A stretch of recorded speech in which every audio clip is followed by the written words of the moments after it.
খালি করে থেসে তো 15 দিন ভাবলাম 1 মাস লাগবে। ঠিকই তো কিছু কিন্তু মাজা ভেঙে দিবা না, আমি আসারি দিয়ে দেখে নে।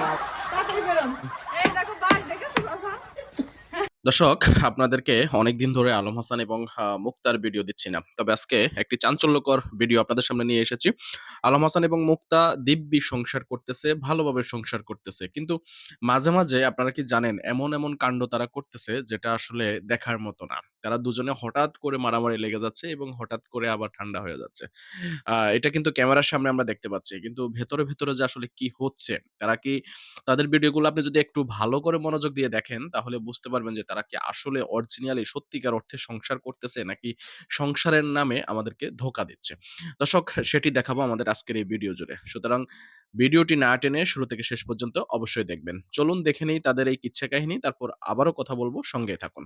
খালি করে থেসে তো 15 দিন ভাবলাম 1 মাস লাগবে।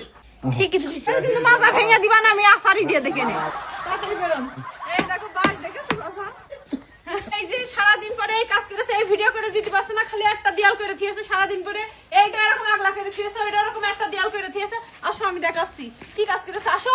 দাঁড়ায় আছে সেজন্য। ওটা কোন ধরনের কাজ করেন আপনি? দেখি। কাজ করা ভালো না, একটু খাই কি দাই। দেখাইবা কোনডি? আসো দেখাচ্ছি, খাই দাই আর খালি ফোন টেপে মিস্ত্রি হয়ে। মিহাল, তুমি দেখো কি করছে। এই দেখো হ্যাঁ। কি করেছে, এটা কোনো কাজের মতো একটা খালি করে থেসে তো 15 দিন ভাবলাম 1 মাস লাগবে। এরকম ঢিলে করে কাজ করলে কাজ কোনোদিন হবে? আহা বেরো বেরো। কিসে জানি বেরোবো? ঠিকই তো কিছু হ্যাঁ? চলো। ঠিকই তো কিছু এই চাচা আহা মিহাল। আরে এই চাচা কই? কোথায় আছেন বিপত্তি? হ্যাঁ? কি কাজ করেন আপনি? এই কিন্তু মাজা ভেঙে দিবা না, আমি আসারি দিয়ে দেখে নে। হ্যাঁ? মাজা চাচার ভেঙে দিবা না, এরম আসলে কাজ করছে সারাদিন ধরে। অছেলে মানে কি? মানে এই যে আমার রান্না করার ওই যে কাজ কাম, আমি রান্না করতে পারছি না, জানি আজকেও রান্না করিনি, আমি খালি মাছ ভাজছি, কোনো কাজ কাম কিছু করতে পারছি না। এদিকে আসেন আপনি, বেরোন, তাড়াতাড়ি বেরোন। আইন বেরো। কি কাজ করেছেন আপনি দেখান, সারাদিন ধরে কি কাজ করেন আপনি?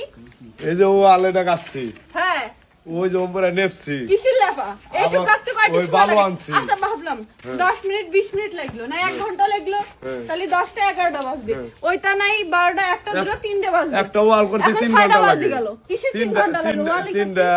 3 ঘন্টা লাগে। কাজের গল্প শুনুন না, হ্যাঁ। কাজ করেন ভালো করে। দুই দিনে যেন আমি হেলা রাখবো, সব ঠিক হয়ে যায়, না হলে কিন্তু দেখে না আরে গো আমার কি কি পাশের বাড়ি আপন লোক বলে নিয়ে আইছেন, কি কাজ করেন আপনি? হ্যাঁ আলা কথা কইতে কথা কানেই নাই না। কি এখন কথা কানে নেন না কিন্নি গে? কথা কানে নেন না গে? ও তো কোনো ভুল কথা কিছু কই নাই। এই দেখো বাঘ দেখেছো? বাড়িয়ে তক্তা করে দেবো যদি কাজ ভালো না হয়। একটু আগে একটা দৌড়িয়ে থেয়েছে সত্য। হ্যাঁ, একটু আগে কিন্তু নিহাল ব্যাট নিয়ে কিছু দাঁড়ায়। কইবা না? তোমার এই যে ভাই যে কাঙ্গুলটা পাল্টা করে। দেখি আমার কাছে যে এই ফিনিশিং ভালো নিহাল, হয় তুমি না, কিছু বলো। নিহাল, ভালো হয়েছে নি। কিছু বলো, কাজ কাম করছে 15 দিন ধরে কাজ করছে, কাজই হচ্ছে না, তুমি কিছু কও। ঠিকই তো ঠিকই তো। কি ঠিকই? এই যে আমগো এই যে এটা নেপছে 3 দিনও তো লাগে নাই। কোনটা 3 দিন লাগে নাই? এদি তো একদিনে নেই বানাইছে 15 দিন পরে খালি রঙই করছে। দেখছেন ও বুঝে একদিনে সম্ভব, আপনি 3-4 দিন লাগিয়ে লাইছেন। দেখছেন? কিছু আনছেন না আমার নিগা? কি নিয়ে আসবে? বিড়ি তো প্রতিদিন প্যাকেট প্যাকেট খাচ্ছেন, এটা কাজের কি? মাথাও তো করছেন না আপনি। ভাই এটা কি আছে? লজ্জা এখন কথা কাছে না, বুঝছো?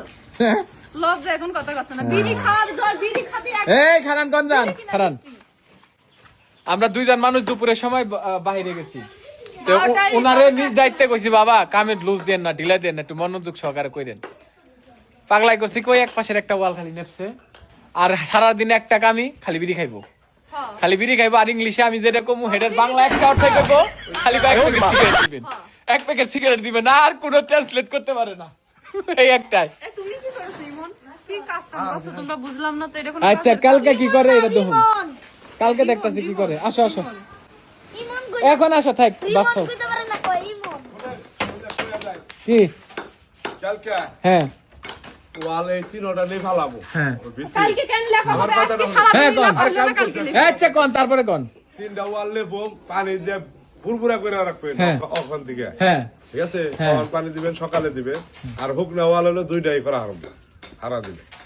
কি কইছি বুঝছে? হ্যাঁ বুঝছি, এই হলো কথা। এই হলো কথা। এটা তো আর সকালে করে আপনার দিত। ই হলো একবার খড়খড়া আপনার কাম শেষ হওয়ার কথা আজকে, আপনি এই কামটারে কালকে পর্যন্ত আবার নিলেন। আমরা আজকে শেষ হওয়ার কথা আসার, কিন্তু আপনি করেন নাই। করেন। ওই ধান কথা কথা শেষ, কথা শেষ এখন। প্রিয় দর্শক, নিশ্চয়ই দেখেছেন আলম হাসান এবং এবং মুক্তা, তারা দুজন যেভাবে রঙ্গলীলা, যেভাবে হাসি খুশি সুন্দরভাবে সংসার করতেছে। আসলে এটা হচ্ছে তাদের ক্যামেরার সামনে তারা নিজেদেরকে প্রেজেন্ট করতেছে, অর্থাৎ আমাদেরকে দেখাচ্ছে, আমাদেরকে বোকা বানাচ্ছে। আসলে সত্যিকার অর্থে তাদের সংসার ভালো নেই, তাদের মন ভালো নেই এবং কোনো অর্থেই তারা সুখী নেই। এটি আমি একেবারে মনে প্রাণে বিশ্বাস করি। কারণ আলম হাসান এবং মুক্তা যদি সুখী থাকতো তাহলে আরো অনেক কিছু হইতে পারত। কিন্তু সেটি কিন্তু আমরা দেখতে পাচ্ছি না। কদিন আগে আমরা শুনেছি যে মুক্তা নাকি মা হতে চলেছে। কিন্তু সত্যিকার অর্থে সে কখনোই মা হতে চলেননি। সেটি কিন্তু আমরা উপলব্ধি করতে পেরেছি এবং দেখতে পেরেছি। আসলে আলম হাসান আ কখনোই ভালো হবে না এবং মুক্তার অতীত কখনো সে ঢাকতে পারবে না। সে যতই চেষ্টা করুক না কেন ঢাকতে পারবে না। তারা তাদের যে একটা ক্যারেক্টারের মধ্যে সেট হয়ে আছে সেই ক্যারেক্টার থেকে বের হতে পারবে না। আমি হলফ করে বলতে পারি যদি তারা দুজন তাদের এই অতীত ক্যারেক্টার থেকে বের হইতে পারত, তাহলে নিঃসন্দেহে তাদের সংসার সুখের হইতো বলে আমি মনে করি। কিন্তু তারা তো এই ক্যারেক্টার থেকে বের হইতে পারবে না। এই ক্যারেক্টার থেকে যদি বের হইতে না পারে, তাহলে তাদের সংসার সুখের হবে বলে আপনি কিভাবে মনে করেন বা বলতে পারেন? সেটি আমার বোধগম্য নয়। আমিও চাই তারা সুখে শান্তিতে সুন্দরভাবে সংসার করুক। মুক্তা আসলে যেমনটি চাচ্ছে বলে আমরা বুঝতে পারতেছি যে সে একটি সংসার করতে চাচ্ছে এবং আলম হাসানের সঙ্গে সেই সংসার কন্টিনিউ করতে চাচ্ছে। তা না হলে এত কিছু হয়ে যাওয়ার পরে আলম হাসানের ঘরে কখনোই সে ফিরে আসতো না এবং তার সঙ্গে ভিডিও বানাইতো না। যাই হোক দর্শক, তাদের জন্য আমি শুভকামনা জানাতে চাই এবং আপনারা যদি শুভকামনা জানাতে চান, অবশ্যই আমাদের এই ভিডিওর কমেন্টস বক্সে তাদের সম্পর্কে একটি মন্তব্য লিখে যাবেন এবং আমাদের আজকের এই ভিডিওটি কেমন লেগেছে সেটি লিখে জানাবেন। যদি ভালো লাগে অবশ্যই ভিডিওতে লাইক দিবেন, শেয়ার করে অন্যকে দেখার সুযোগ করে দিবেন এবং চ্যানেলে নতুন হলে অবশ্যই সাবস্ক্রাইব করার অনুরোধ রইল। ভালো থাকবেন সবাই, সুস্থ থাকবেন সবাই। ইনশাআল্লাহ পরবর্তী ভিডিওতে দেখা হবে। সে পর্যন্ত সকলের সর্বাঙ্গীন মঙ্গল কামনা করছি এবং বিদায় নিচ্ছি। আসসালামু আলাইকুম।